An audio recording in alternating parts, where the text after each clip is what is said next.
Alright, hello everyone. So, if you don't know who I am, I'm a pro Splatoon player. I've played since the first game. And this Saturday, I got to do the Testfire. I played for 15 hours, which is the longest I've ever played Splatoon. And I have a lot of thoughts on it. I'm going to go through sections in the description. And if you enjoy this, be sure to subscribe so you can catch more videos. I'm trying to reach 50k before Splatoon 3 comes out. So if you can help with that, it's much appreciated.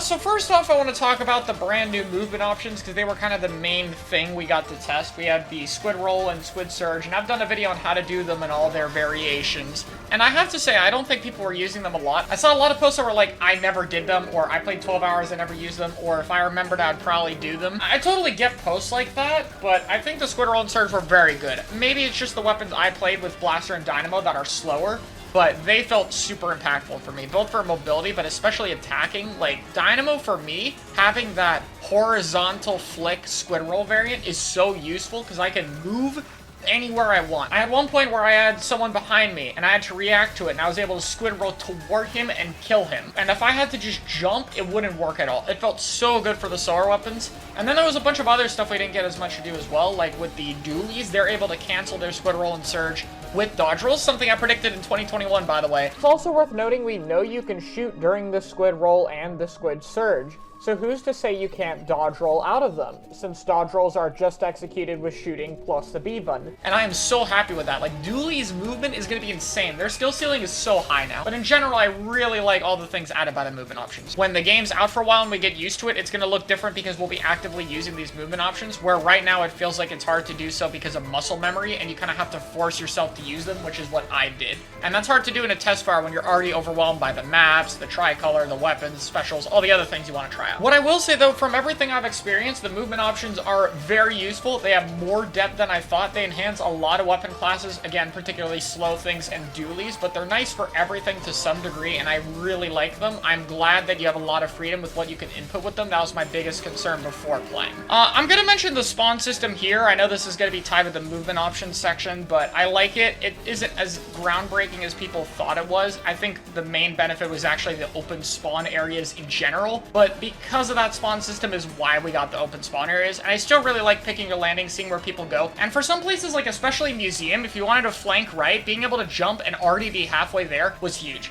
It's not a groundbreaking spawn camping no longer exists thing that some people hope for, but it's still really nice. Let's talk about main weapons and a little bit about intensify action up. Now, honestly, most of the main weapons felt near identical to 2, but that's okay. I don't think that the main weapons really needed too many changes. There were a few things that felt different though, and I want to point them out. First, slower weapons are way better with Squid Roll. I've pointed that out before. I'm not going to talk about it. It's an additional movement option. But 2, intensify action up on weapons with poor accuracy in the air. Blaster feels way better to play with intensify action. The RNG is way better. It's not perfect and it still requires some of your gear, but it feels like a good compromise. I did not expect to enjoy it as much as I did. It was so awesome. Outside of that, a lot of weapons benefited from indirect changes, like not having to deal with the Splatoon 2 specials, and I'll talk about that when I go over the specials, but that indirectly meant, like, dualies are better because there's no damage up in the game, chargers are better because there's no ink armor in the game, etc, etc. Like, a lot of the weapons that were worse than shooters got better by the indirect changes, even if they weren't affected directly, and I think that matters a lot. Outside of that, we have the new Stringer and Splatanas. I will say I think both of these new weapons need some buffs, and they felt a little bit weak. That being said, I don't feel like they were horrible or anything. They felt difficult to use as classes,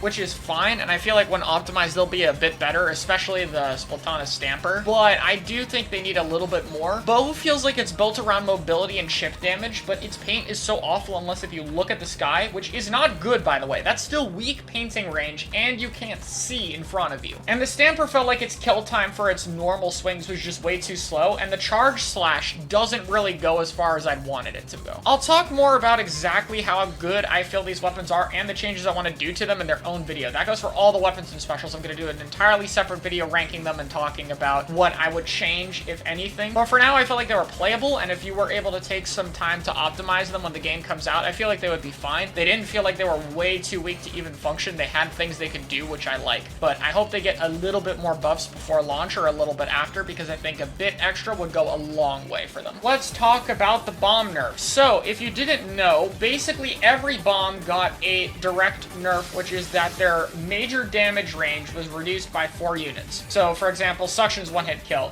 Splat Bomb's 1-hit kill, Torpedo's 60-hit, Fizzy's 50-hit, Curling's 1-hit kill, Auto's 1-hit kill, all of them. It was a universal change to bombs because they're the best sub-weapon in the game. While I think it's something that's hard to notice in the moment, when I watch back my gameplay, there are incredibly few bomb deaths, and you guys probably will have felt similar. I'm a fan of this change. You could argue some of the less good bombs like Curling didn't need it, but I don't care. Personally, I think the lethal radius being reduced is good. Bombs are already really good and they're a poke tool, and I think taking away a bit of their kill power is way more fun, and dying to bombs is some of the least fun thing in the game. Additionally, they made Suction do 180 instead of 220, so that's really nice if you play Brellos or anything with an object, though it does worry me Splash Wall might be a little bit good, and they might need to reduce the wall HP a little bit. Outside of that, though, I can't really rank sub-weapon balance because we have not seen if LDE is nerfed. If Last Ditch Effort still gives that crazy amount of sub-saver at 50 points and higher, then that's going to be a problem. I'm really hoping that ability is changed, because on ranked modes, that's crazy. We don't know, because we only had Turf, and Turf does not have that effect without the objective. Finally, I can talk about Line Marker.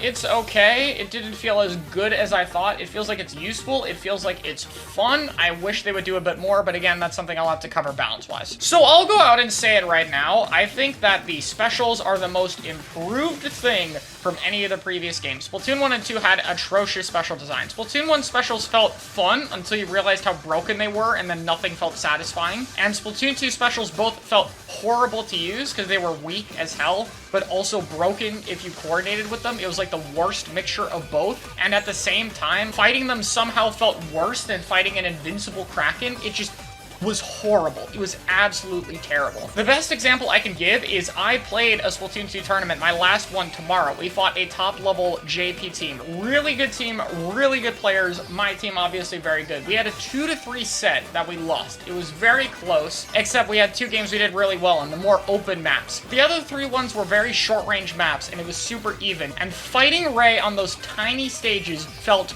horrible. After going from 15 hours of Splatoon 3 to fighting Stingray, I wanted to shut off the console in the middle of the set. It was the least fun I had had in a long time, and it turned what should have been one of the most interesting and hype sets I've done in my Splatoon 2 career into, wow, I cannot wait for the next game. The specials in 2 are fucking horrible. There's very few things that are nice there. There's stuff like Inkjet, Ultra Stamp, Booyah is okay, but as a whole, they slow down the pace of the game. They feel terrible to fight. They don't feel good to use. All of that is fixed here. The specials in this game both feel better than Splatoon 2's to use because they're less coordination-based and more powerful, but they still feel fightable. In fact, I'd say they feel more fightable than the specials in 2. Like, I feel like I could do more versus a Crab Tank versus a Baller, or more versus a Killer Whale than a Stingray, etc. The counterplay is so much better, even better than I thought, and oh my god, the game feels so much better when the specials just don't force everyone to rotate around the map, but instead you get to fucking interact with them. I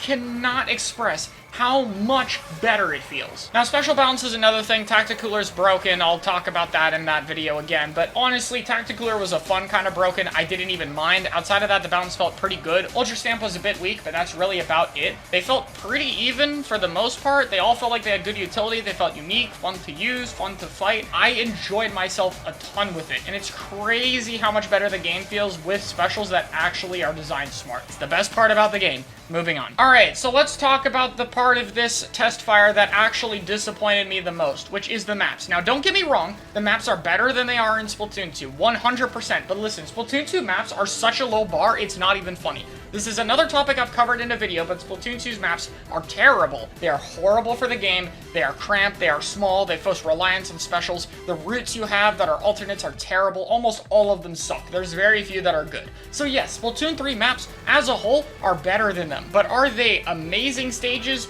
No. I don't get what's up with Nintendo and liking cramped mids in their stages, because they are still forcing it. They fixed mostly everything else. The spawn area is amazing, unless if you're playing on Mahi Mahi Resort. The sides look relatively appealing by your spawn area. There's a good amount of ways to move in. The snipes aren't that oppressive. But goddamn, the second you get to mid, it's just cramped and you can't go anywhere. Undertow, you have to go through mid. Museum, you have to go through mid because the left route and right route are gone in Turf War. But at least that stage feels somewhat better. We have Mincemeat. That's the one stage where you don't have to go through mid. That stage stage was easily the best one in the Testfire. We had Mahi, where you have somewhat of alternate routes, but it's been significantly neutered from Splatoon 1. The islands are terrible, the flank on a snipe is gone, both of those are changed. Eeltail in mid has like the top area that's cool, and then on the bottom they have these blocks, one side you can't even move through. Why are they there? Scorch Gorge was fine, except for the fact that the only way through mid was the grate. I will have to do my own video on it because there is a chance that the ranked layouts will be better, because typically the turf layouts are the worst ones, so I want to have hope here. But I have seen some of them earlier from data mines, and for example, I know Museum left route, the part that's raised and allows you to move on that side, is gone in every mode but Clam Blitz, where it's only a block that provides no cover.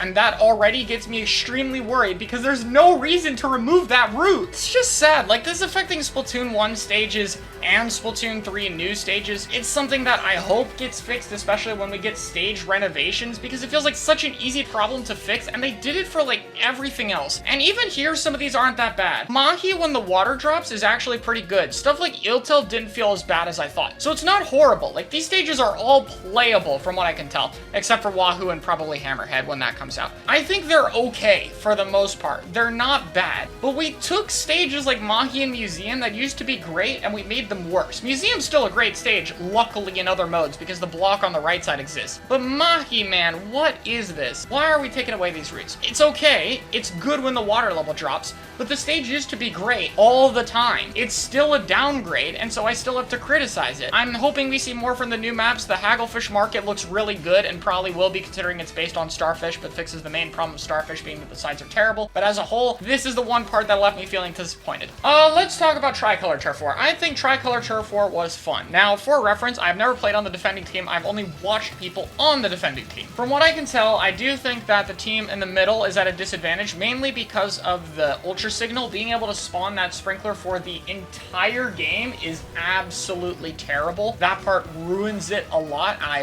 really, really don't like it. Outside of that, I think it's fine, though, honestly. I think that's the one thing that needs to be tweaked, is the sprinklers need to not stay there the whole game, or they need to decay significantly. Outside of that, I think the dynamic works well. It feels pretty balanced outside of that. I like it. I do wish it appeared more often when you were not the winning team. It felt really rare to even get it, even if you queued directly for it. Oh! Oh!